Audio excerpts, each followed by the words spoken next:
Warning! This podcast contains Jerome's face.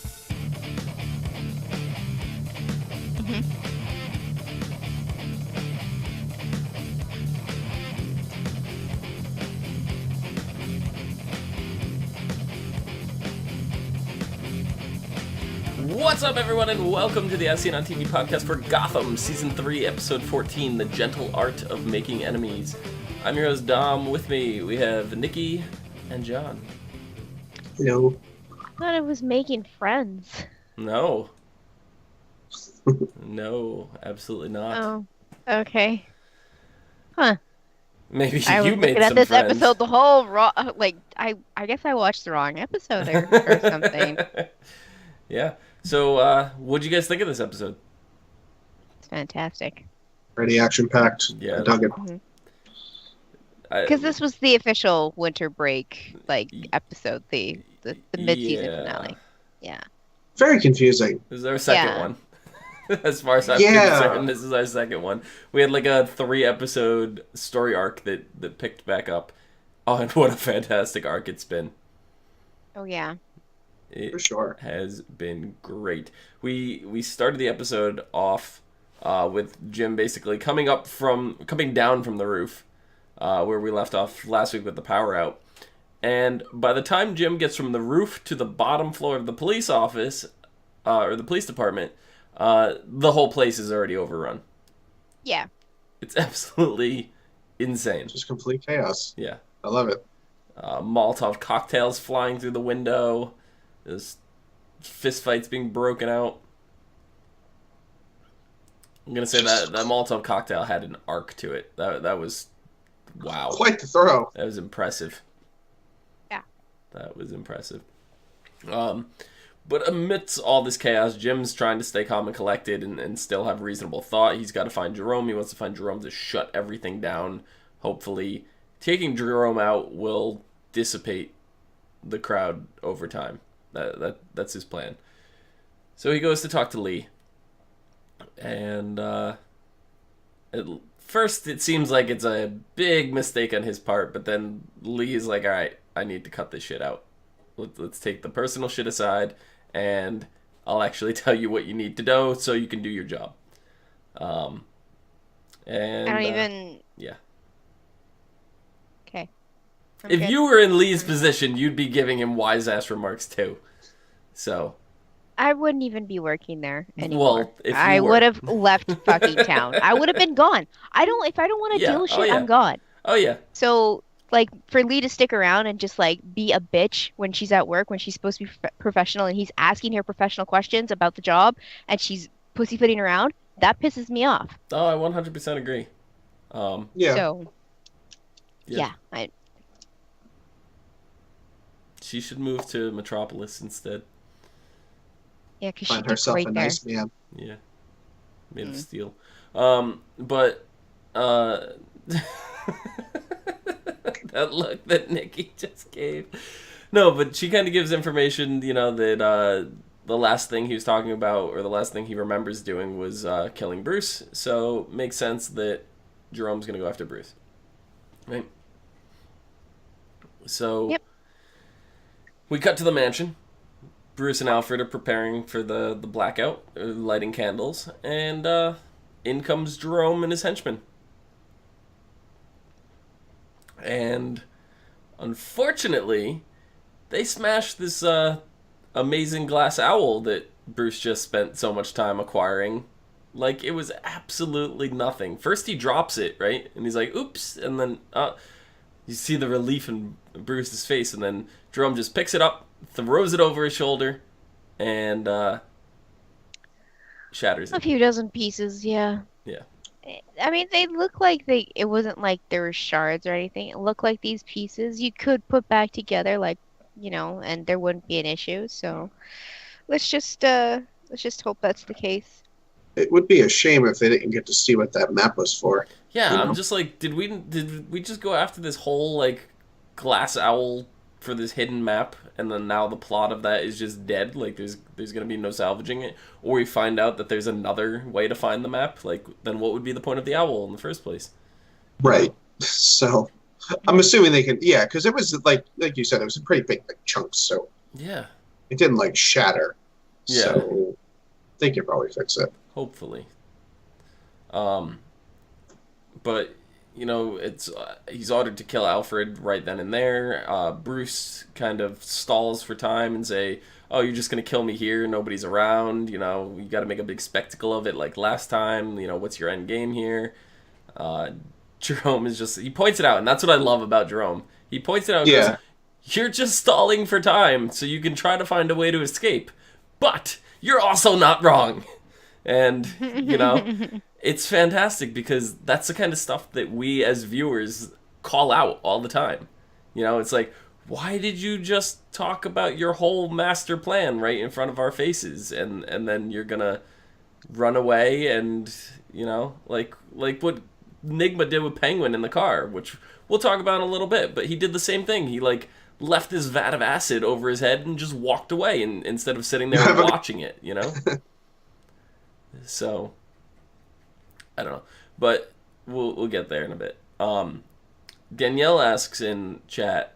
She goes, "What did you guys think of Jerome's Circus of Madness?" that was really funny, Uh, actually. The human whack-a-mole. yeah, It's great. the The piranha tank of dunk tank. piranhas. Yeah. Jesus. That was less funny. Yeah, that was a little bit more serious, but yeah, just a little bit. Uh-huh. Fish are funny. I love the I don't know what they call it, but the ball game where you got to knock the pillow clowns over. Oh yeah, I don't know what it's called, but Yeah, I don't know what that's called either, but and then they were sticking human faces in, just bopping them right in the head. Oh, that was great. Loved it. I Loved felt bad for the poor woman they were throwing darts at. That was kind of brutal too. it. Yeah, just a little bit. Overall, I loved it though. I think because Jerome grew up in the circus. This was fantastic for him and like his arc and everything. It's like this big showdown now is where he started. Where it all started. It's just And to be fair, I mean, Jerome's real creepy right now, and carnivals are kind of creepy, so it suits him. yeah. So Yeah. while Bruce is being taken there, Gordon comes into the mansion, saves Alfred, right, and then they're trying to figure out where he could possibly be, and Gordon has the great idea. Oh, Jerome originated in the carnival, but he's got some tip-offs of like 4 possible locations, 3 or 4 locations. So he narrows it down to the carnival because that makes the most sense. I have a question. Now, was this a pop-up carnival? I mean, Jerome hasn't been there the whole time, or is it the carnival that he was from, and it's just been there the whole time, Yeah, I and they've think that's just what it was. kind of. So Gotham has a year-round carnival? Apparently. Maybe not even year round, but maybe it just was happened to be the same time of year. Well, I know New York has one in Central Park. Right? They have that carnival right in the middle of the park that's there all the time. Like it doesn't pack up and leave. Yeah, that's true. You know. I don't know. So Gotham being based in New York, Based off of. based Yeah. off of Okay, I didn't know that. I didn't know that there was a carnival in Central Well, Park. it's like not always active, but they don't like strip it down. Right. It's not always open, but it's always there. Yeah. So So yep. I mean, they take some of the stuff down, like some of the tents and things like that, but Right. the Stuff that can rides blow are away. pretty much stationary kind of things. And then we see Bruce handcuffed to the pole. We see the cannon filled with basically the way cannons used to get filled back in pirate days with Mhm. literally anything that you can find on the ship. if it's pointy, Yeah. So Yeah. That reminds me of the one scene from Pirates of the Caribbean where they shoot the ship and the Mhm. fork goes flying past his head and it just goes boing in and the ship wall. He's just like looking at it with side eyes. It's really funny. yeah, no, they used to do that. Like, yeah, obviously there were cannonballs. They used those, but when they ran out, they used the cannons and just filled them with whatever they could. So, kind of did that with Bruce, and you saw, the whole pole that he was on was like whittled down to a little strand, and there was just everything stuck into it. It was fantastic. Danielle says that she calls Jerome's followers jokers. What do you guys think of that? The jokers. I mean, What else would you call them? getting close. I don't know. Ever since I made the Juggalos reference last week, I've been thinking of them as the Insane Clown Posse. But that's just me. Well, I mean, God, are they still no. going by like the Maniacs? I Like, think is so. it because that was his old crew? So maybe I don't know. Maybe. Yeah. I mean, it's not a bad name for them by any means, but if Joker goes by Joker, and then like if Jerome goes by Joker eventually, because he hasn't been coined that yet. I mean, it's all been but said. Like we've seen the Joker playing card, and everything. Like they're really going down that route now. They're not hiding from it anymore. Right. They've just done everything but call him the Joker. They Pretty pretty much. much embraced it fully, Yeah. except for that one part. And I'm sitting there thinking we know Harley Quinn is coming at the end of the season, and if not, then they're bringing her in next season for sure.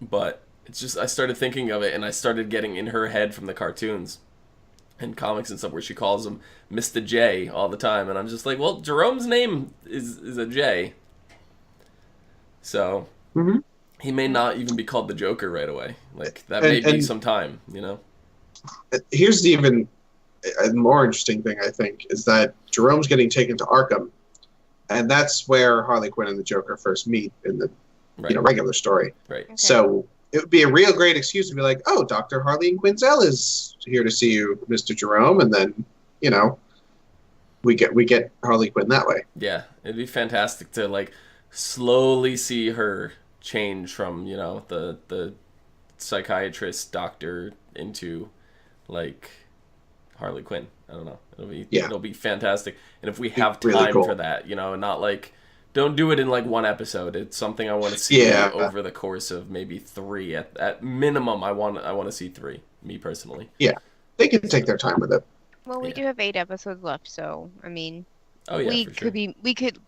we could literally be meeting Harley Quinn in full costume, or we could be just meeting the Doctor, and it'll lead into season 4, and then that's when her changes start. But I mean, we do have 8 episodes. There is Yeah. time for Yeah, a that is change. true. And then transformation. that way, seeing her, we'd still get a lot of Jerome without having him break out right away, which I think would be great as well. Because after Bruce got himself free, he kind of lured Jerome and everything into the Hall of Mirrors, and like that was really cool. And I love anytime something like that is filmed, because thinking of that from the director's point of view and everything, do you know how insane it is to set shots up like that without getting the camera that you're filming in the shot? Like that's a lot of work, and it wasn't just stationary angles. There were panning angles and everything like that, and the time that it takes to set that up has got to be insane. So I always take a moment to appreciate shots like that, because I know how difficult it is to set things up, how difficult it is sometimes to even just set up a green screen, is insanity, and getting the lighting and everything just perfect, because if one light is not in place, you start getting artifacting and all kinds of weird stuff going on with the green screen. So getting this camera to do that, it's just it's insane. I have a lot of appreciation for stuff like that.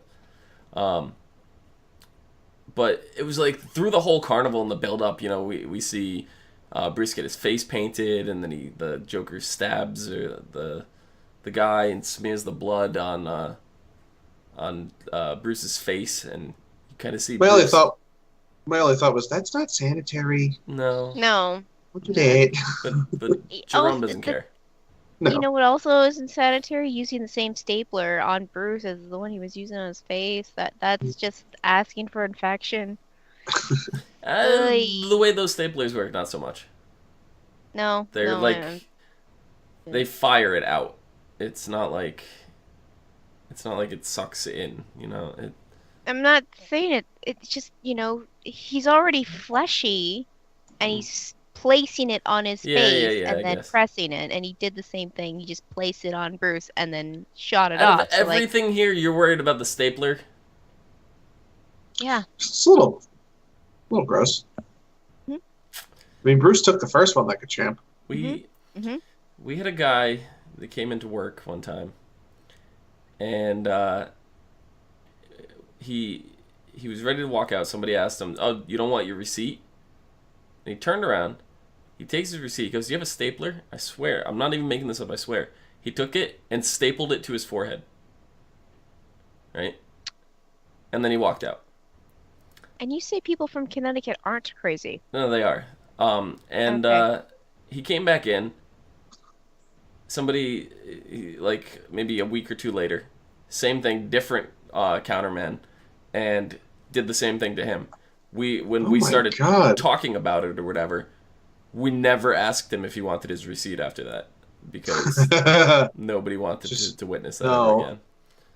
So I don't know if that was his way of getting us to not give him a receipt, or I don't know, but it was terrible. Um, Uh, and our receipts were huge. They were like sheets of paper that were like this big because they were invoices. So yeah. Okay. But Right. anyway, yeah, the stapler. Ugh. But well, Bruce kind of he attacks Jerome from behind, right during in the funhouse, which I don't know how you couldn't see that coming. You're surrounded by mirrors, but um, Houses and mirrors are really disorienting. I I don't know. They are. I watch people walk into glass and stuff when they're there. Like, I'm like, how do you not notice that there's no like they're all like smeared in fingerprints and everything all over them? Yeah. How do you not see it's glass? I don't understand. But mirrors had I don't know. That's beyond me. But you know when Bruce attacks him and is just beating the crap out of him and just keeps pummeling him and pummeling him, he looks up and sees his face, and you know he's got the clown and the blood smear still lipstick kind of thing, and he has to stop himself. Otherwise, he realizes he's going to become the Joker. He's going to become Jerome, Hmm. and he backs off and he just walks out. And you know that's when Jerome comes back out, chases after him, and that's when Gordon literally punches his face off. That was fantastic. Yeah. and he was even just like, I'm strong. Hmm. Yeah. Now, No, no, Gordon, you're not strong. You're And just. I was sitting there this whole episode just staring at Jerome's face and the makeup job and everything that was done to it. The face Yeah. itself, like the cutout around his face and the way the skin was like bunched up a little bit, you know, in front of it. It was not over exaggerated. It was just enough to be like, "Oh wow, that's really awesome."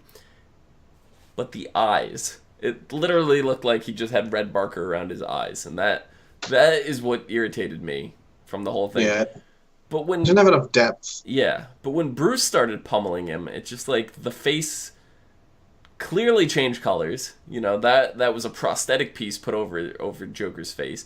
It clearly changed colors. The skin tone was very different than it had been the whole episode, so I felt a little disconnected with that. And then when his face gets knocked off and it's just like the bloody thing, I don't think that makeup job looks that good, to be honest. No. But to be honest, I mean, this show kind of goes good with the cheese when it comes to that kind of stuff, and they do kind of do a half-ass job, but I think it's on purpose. Hmm. Yeah, I mean, I don't know how much else they could do because with the different layers and stuff and trying to keep his face slim and not have like 30 layers of prosthetics and makeup and everything over his face, it's really hard to portray depth like that, you know, with a layer of skin and a layer Yeah. of muscle. And I have to still give them credit for, you know, the job that they're doing because it's still fantastic, but because I know it's not movie quality budget, you know, I No. gotta remember that, but it's still little things. Like I feel like I could have overlooked the rest of it if the Yeah. detail around the eyes when he was wearing his face was consistent with the rest of his face during those things. That's the only thing that kind of took me out of it. And Lee Silver in chat is saying, did anyone else get the Dark Knight feels between Jerome and Bruce? I kind of did. It seems like this version of the Joker is not just, Heath Ledger Dark Knight Joker, but it's got the Mark Hamill elements into it. It's got Jack Nicholson elements into it. It's even got the animated series look kind of thing going on with the aspects of New 52 as well. I think it's just the embodiment of all of the previous Jokers in one character, and I think it's fantastic. So I don't know, John, you're probably the most hypocritical Joker person. Not hypocritical. No. That's not the word I'm looking for. Critical. Just critical. I mean, John is the most informative. He's the most knowledgeable. That's what I mean. He's probably the best person to be a Joker critic. Oh, there he goes. There Welcome it is. Back, John. Hi. Hi. Yeah. I think you kind of hit the nail on the head. Like he's kind of an amalgamation of a lot of different styles of Joker, and that's, and that's okay. Like he's still an obsessive maniac. He's still got the right personality, but they're doing their own thing with it, and I like that they're taking, some of the modern stuff, like the whole not having a face thing. Mm-hmm. I think it'd be really cool if they went more gory with it, like it is in the comic books, where he's like, it's his whole face, not just like the circles around the eyes. Like his whole face is gone, and he safety pins it to himself. Right. Which is, but and he'll like put it in boxes and mail it to people, and then like go pick it up and murder them. So you can do a lot when you don't have a face, I guess. I guess. But I mean, I really can't complain. Like I really like how they're doing it, and I like that they're taking it slow for once. Yeah. Seem to be sort of kind of sometimes learning their lesson. I mean, everything else about this episode was kind of faster paced, and then you get to Jerome, and it just felt like you could sit back and enjoy it. Yeah. And actually take it all in, whereas everything else that was happening was just zooming right by, because like the stuff that happened with Butch and Tabitha and Barbara and Penguin and Enigma, that was just like, it was like boom, boom, boom, and it was done, and I was just like, what actually happened? Yeah, I mean, and I the big thing I like is that they're already setting up the fact that Bruce and the Joker define each other. Yeah. Mm-hmm. Oh, definitely. Like because Bruce made the pact because of what happened with the Joker. I'm never going to kill, right? So like it's already starting that relationship the two of them have, which is like the most important part of their relationship is how they actually define one another. Yep. And Jerome basically called out Gotham in a way, saying that Gotham has no heroes. And you see Bruce really reflecting on that. He's sitting there going, what can I do about that? And as we all know, Bruce is going to do absolutely nothing. No, I'm kidding. He's going to become Batman someday. Someday. So, yeah. Like in the next what, 4 years, 5 years? It's getting closer and closer. So I was wondering, so obviously he can handle himself in a fight, which is great because Alfred can do that. But like, Alfred's not going to be able to teach him the ninja stuff. So, do you think like? I mean, I guess it's pretty far down the line. Like, are they going to send Bruce away for a while so he can go get his ninja training, and then he can come back, Batman? I don't know. He may not go get ninja training. His training might, just stop at Alfred. To be honest. Yeah. Maybe in this line, yeah. Because I guess I'm remembering back to when he was watching Azrael, jumping around the rooftop and spreading fear and whatnot. He was like, "Oh, I want to be that." That doesn't mean Alfred can't make a training course in other rooms of the mansion that don't exist. This is true. They could add a fourth room to the three-room mansion. I mean, they have a lot of property. They could even do something outside, maybe? Probably. I don't know. I was actually like kind of, because that's like one thing I actually wouldn't mind them doing differently. Like where like if Bruce actually just stayed and trained at home. Yeah. I wouldn't mind that. Yeah, because when in the tellings that we know, when Bruce goes to train, he's still young, but he's not this young. Yeah, he's in like his late teens, early 20s, I guess. Yeah. So He's a young adult when he goes off to train. it was Yeah. it was what, last episode that we found out Selena was 16, I think it was. Yeah. So Bruce is right around that age. So we're It would be a not. couple of years. Yeah, it would be 3 to 4 years at least for Bruce, and we're not going to wait 3 to 4 seasons for that to happen. And they're not going to recast Bruce at this point. Like they're not No. going to cast an older version of Bruce and replace the actor. Like Yeah. it's Just just make too the actor perfect. get jacked. Yeah. To be fair, the actor is at that age where he's just gonna grow exponentially, Mhm. and like height and bulk, and he's gonna look different within the next couple years. Oh, for sure. It's just that age where guys just kind of go, Yep. and they And they'll just advance the time of the show. Yeah. Like Or we time skip or one of something. the big problems on my favorite TV show of all time, Lost, dealt with a young little kid on the show, the kid Walt, and they had to write him off the show because he was growing up too much, and the way that the show was written, there was no room for time jump in the show, so they couldn't do it. But with Gotham, we've seen them do that already. We've had time jumps between mid-season breaks and things like that. Sometimes it goes on as long as it's been. It's been 4 months that the show hasn't been on. It's been 4 months in Gotham. But in other cases, it's been a year. Jim was gone for a year when Lee left and all that. So they've plenty of time to do that kind of stuff, jump around with time, and they can adjust it based on the actor. So I think it's fine. But we had a lot here with Penguin. This is really a big look at Penguin and the choices and everything that he's made up to this point. We have Nigma meeting him in the warehouse to reveal that he actually was not kidnapped this whole time. Mhm. And shoots Penguin's guards and then holds Penguin at gunpoint, ties him up, straps him to a car, puts a vat of acid above him with a chain that's in a block of ice, and puts a torch under it. And I'm sitting there going, this reminds me of like Saw 7, or Saw 4? Saw 4. With the ice trap and all that. And it's just like, this whole thing that Nigma is setting up, it's just like this crazy Saw game right now. Except in Saw, they have a chance to escape, where, on their own free will, where Penguin couldn't. He had to rely on screaming to allow someone else. Was that guy a cop? I couldn't tell. I think he Security was. guard or something. Yeah. Yeah.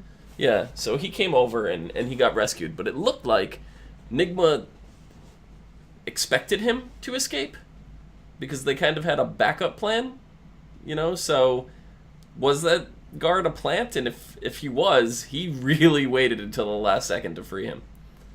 Yeah. So I don't know.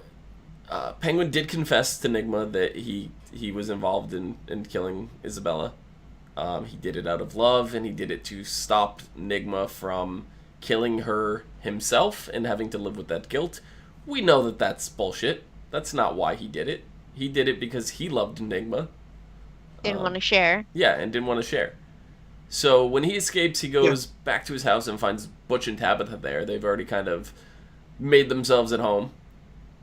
And they also want to kill Nigma, or so we think. And then they have a meeting with Barbara, and Barbara, reveals this whole thing, and they're trying to get Nigma's location out of him, where Nigma said he was going, because Nigma told him where he was going before he left. And then we find out that this whole thing with Barbara and Butch and Tabitha is another elaborate scheme that Nigma created to see if Penguin's going to give him up and give him the location despite everything that Nigma's done and all this. And Penguin does not give Nigma up. He passes tests with flying colors, but Nigma doesn't care, right? So he made this whole elaborate game up, and he was going to kill Penguin anyway. So there's no way for Penguin to win this.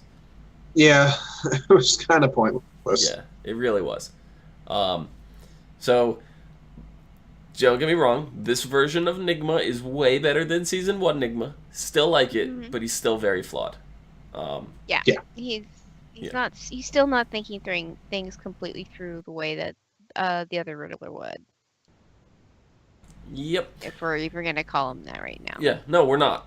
We will next episode, but we will not this episode. Okay. And in this, he shoots Penguin. Penguin holds his chest, blood coming out. Enigma just pushes him into the water. We see him sink in blood and everything. And I'm waiting for some Gotham City sharks to like come out of nowhere, even though sharks don't live in this climate zone. But whatever. Yes, the harbor sharks. Yes, exactly. Or the maybe the alligators that live in the sewers, right? Right. Killer Croc. And as Penguin's sinking there in the water, I'm like, you know what? I'm not even concerned in the slightest bit. Like, he's still alive, and there's nothing you could say to convince me otherwise. And I don't know how anybody watching, after we just had a whole season of people who have died come back from the dead, and it wasn't even that. We started with Fish Mooney, right? Who died last season. It's way before Jerome or died. Yeah, exactly. So it's nonsense right now. Like anytime if Bruce was to die, if Alfred was to die, I wouldn't even be concerned right now. That's the kind of show that they've set up for me. I have no expectations of death anymore. No. And really, if you want to get more specific, no one who's ever gotten shot and thrown into the water has actually died. So that's true. I mean, Penguin's already gone through this once, except the first time he didn't actually get shot. He just barsted and got thrown into the water. Yeah, and as Brian points out in chat, this is also not the first time that Penguin himself has been shot and thrown into the edge of the pier. We like because he swam off and like lived in a motorhome for half a season. Right, and wait. Oh, no, I'm thinking of something else. Right, Enigma fixed him up, right? Yeah, Enigma found him and nursed him back to health. So not even concerned in the slightest. No. But the thing that does have me kind of intrigued was the promos for the next episode. We still have one more thing to talk about, but I do want to mention that next episode is called How the Riddler Got His Name. So we're literally going to be involved in the Riddler. If you saw the preview for the next episode, right after the episode,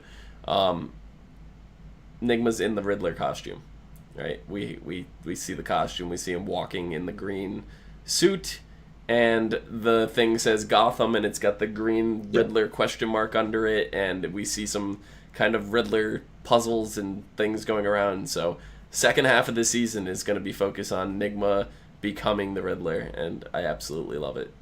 So that will be back April 24th. We're on like a 3-month break. So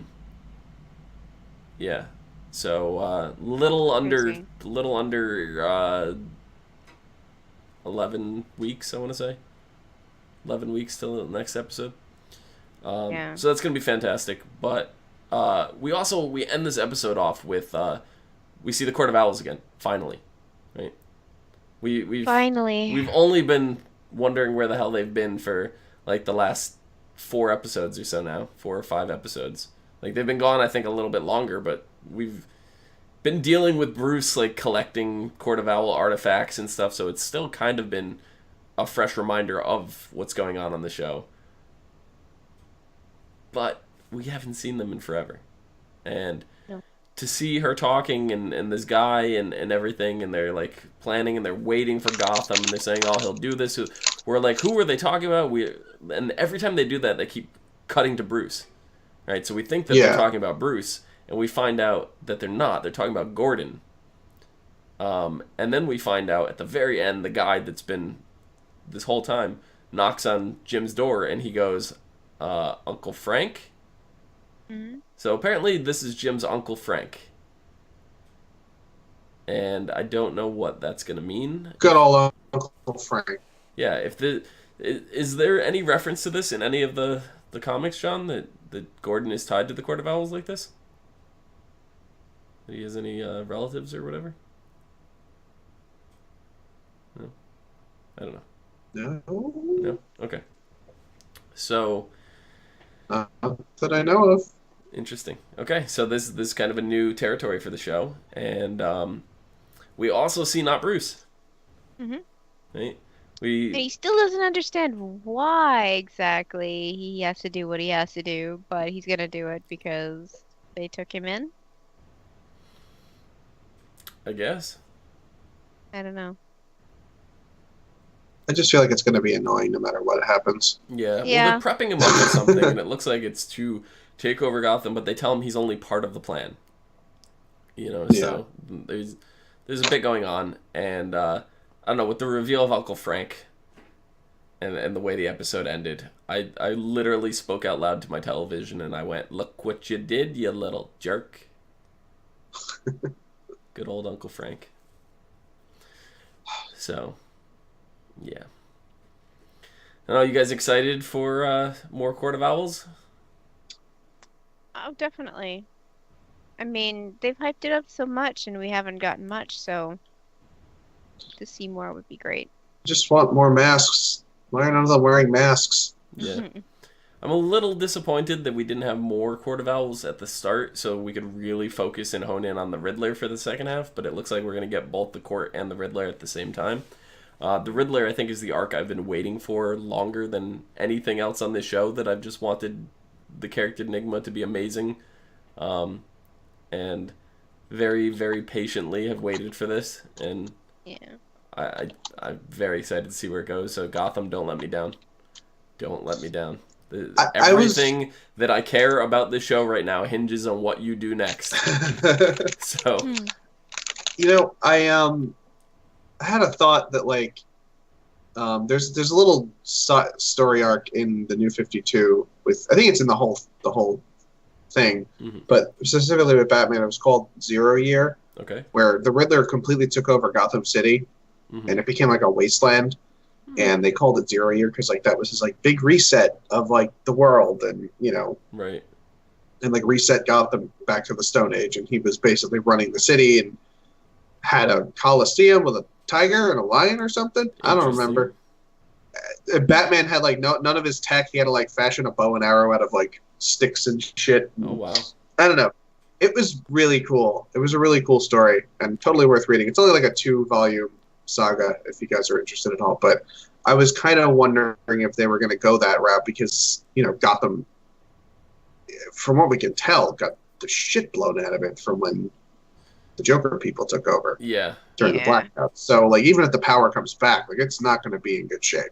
No. I'd imagine. It seems like that Gotham borrows a lot from the comics as their source more than anything else, which technically is the original source material. So, that's fantastic. I want to see more of that, and I want to see it more with the show having its own twist. I like that because we don't know what's coming when they do it like that. If they're sitting there following everything that there is to do with the comics, word for word, page by page, there's no surprises left. So that's probably what I like most about it right now. So I think that about does it. The show will be back, as I said, on April 24th, and we will be back on April 25th to meet that with our next show. So until then, Nikki, where can the people find you? They can find me on Twitter at LadyVenom24, LadyVenom24. John, where can the people find you? Also on Twitter at No More No More. Thank you, John. You can find me down below at Phenomenon. PHENOMEDOM. John, that face. You can find us all on Facebook, Gmail, G+, Twitter, MySpace, and right here on YouTube /ASOTV podcast for some more podcasts for some of your favorite TV shows, games, and movies. Until next time, John, don't make faces like that or they may freeze. Oh my goodness. What would be impressive is he's not frozen and he's actually keeping